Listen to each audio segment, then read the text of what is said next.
I've covered in a recent video some of the well-known US launch providers working on orbital class rockets.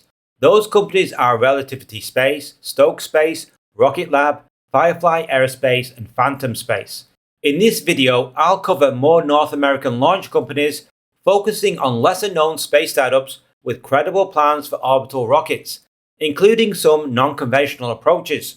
A few space startups have pivoted away from commercial launches due to mishaps or funding issues. For instance, Spin Launch. It's still in business, but no longer focused on orbital launch. Hey everyone, quick thing before we dive in.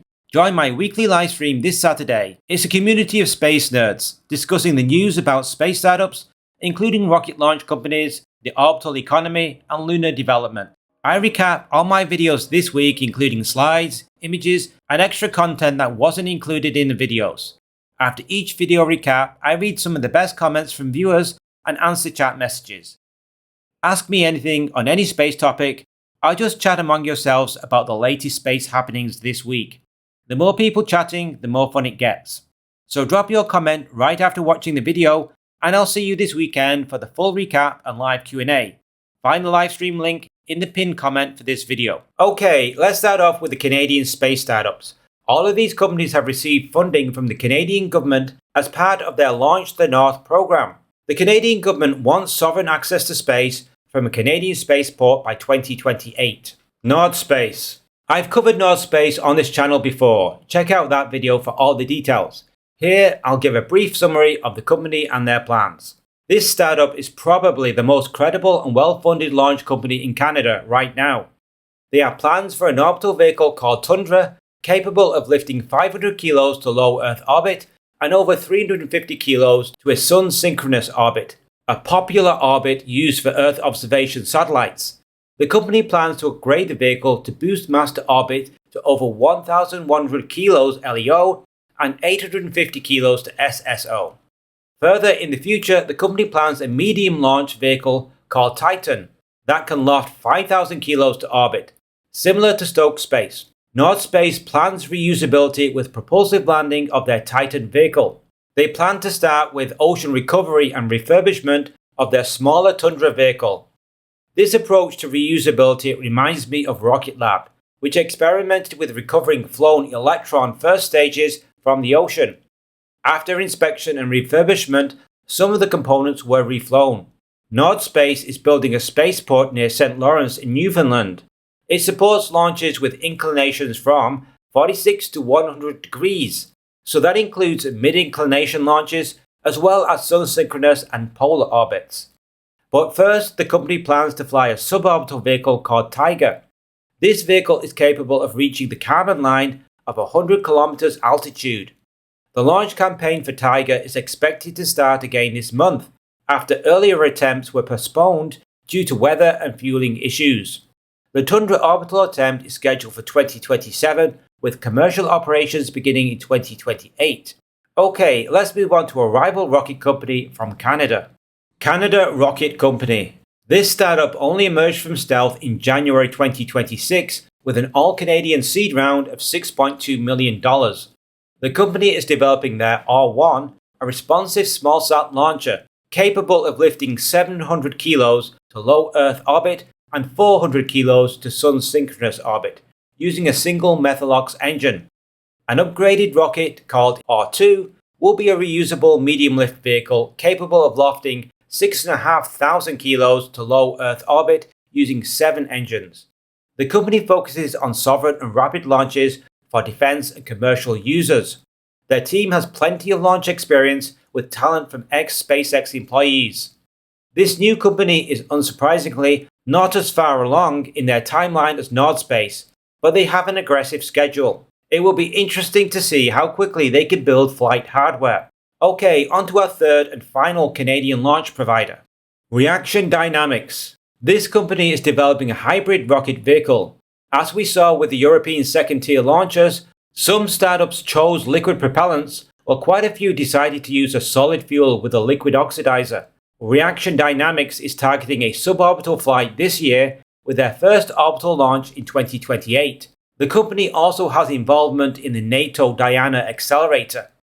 Okay, let's move on to the US. covering some smaller but credible launch providers and also adding some non-conventional approaches to achieving orbit. BluShift Aerospace, a launch provider based in Maine, is a company I've covered on this channel before. Check out that video for all the details. Here I'll give you a brief summary with their current status. The company decided in 2025 to pivot away from full orbital launches, at least for now.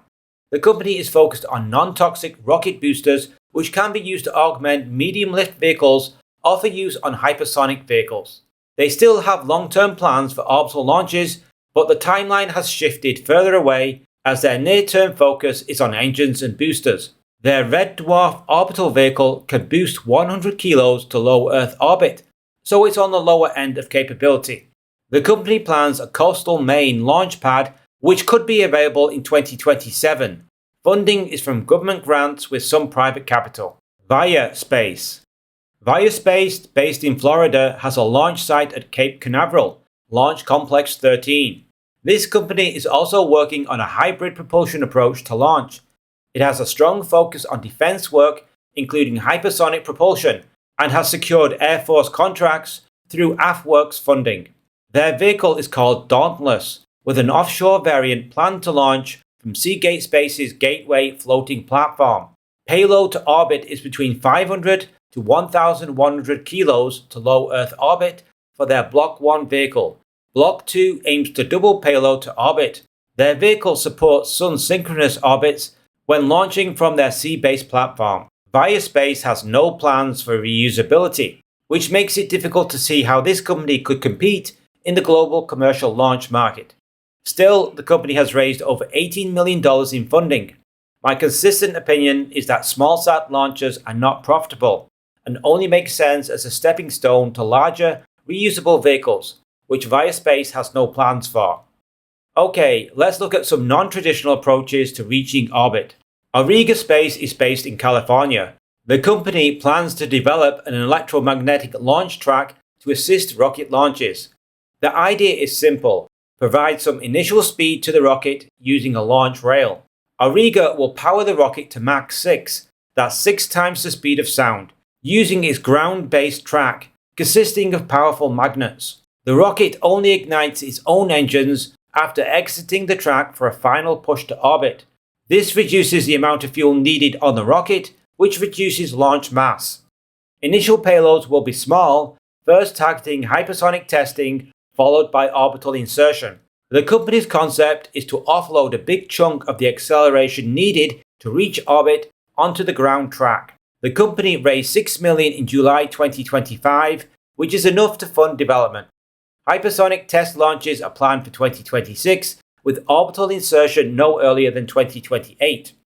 It's a different approach than standard rocket launches, but when you consider only 2% of the launch mass of a rocket reaches space, maybe it's time for a different approach. Okay, on to our final company that has plans to build a giant space gun.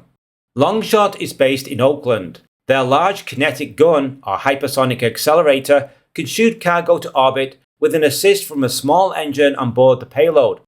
This is similar to Auriga Space, but instead of using an electromagnetic rail to accelerate a payload, Longshot uses compressed gas and a long tube.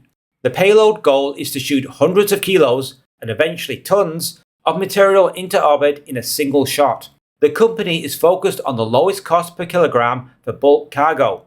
Think propellants, consumables, and even satellite constellations. Funding comes mostly from private and angel investors.